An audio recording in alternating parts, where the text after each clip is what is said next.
Got my point. Glove యొక్క ఇదంతా ఎల్బోల భాగం, ఇట్లా మడతేసి పెట్టారు. ఇది లోపల భాగం.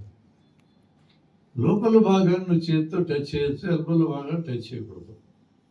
ఇప్పుడు అబ్జర్వ్ చేసి ఇది కుడి చేతి గ్లవ్, లోపలికి ఏళ్ళు పెట్టా, ఏళ్ళు కూడా పంపించా, ఎల్బోల భాగమే పట్టుకున్నా లోపలికి పెట్టా. ఇక్కడ మడత పడుతుంది, గమనించావా? అంటే మడత పడితే ఏమని అర్థం?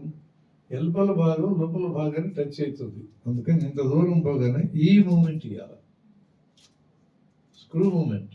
ఇప్పుడు మడత పడదు, ఇంతవరకు వేసుకోవాలి.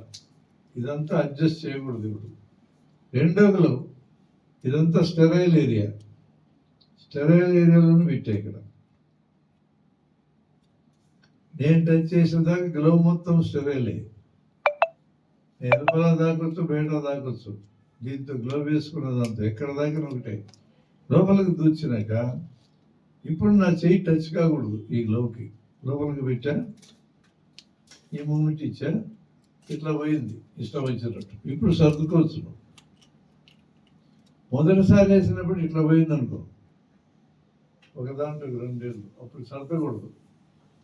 ఒక గ్లవ్ వేసుకున్నాడు అట్లా పోతే, రెండో గ్లవ్ కూడా వేసుకున్నాక ఇప్పుడు ఏం చేయాలి? ఇక్కడ వేసుకున్నాక ఫస్ట్ ఫింగర్స్ దగ్గర టైట్గా లాగేసుకోవాలి. ఎక్కువ భాగం పట్టుకొని లాగాల, కొంచెం పట్టుకుంటే తెగిపోతుంది. ఇక్కడ ఏం సర్దుకున్నాం, స్నగ్గా ఉండాలి, అంటే నీట్గా ఫిట్ కావాలి, ఏం లూజ్ ఎండ్స్ ఉండకూడదు అక్కడ. ఇప్పుడు ఇలా పట్టుకొని ఇక్కడ జరుపుకుంటారు, ఇక్కడ పట్టుకొని జరుపుకుంటారు. It is okay. ఇప్పుడు మీరు నేను వేస్తుంటా, మీరు గ్లౌస్ వేసుకోండి.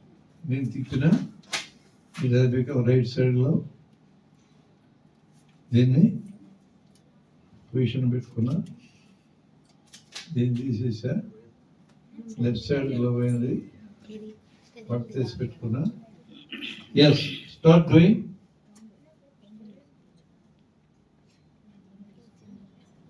పట్టుకున్నారు, కుడి చేతి మొదలు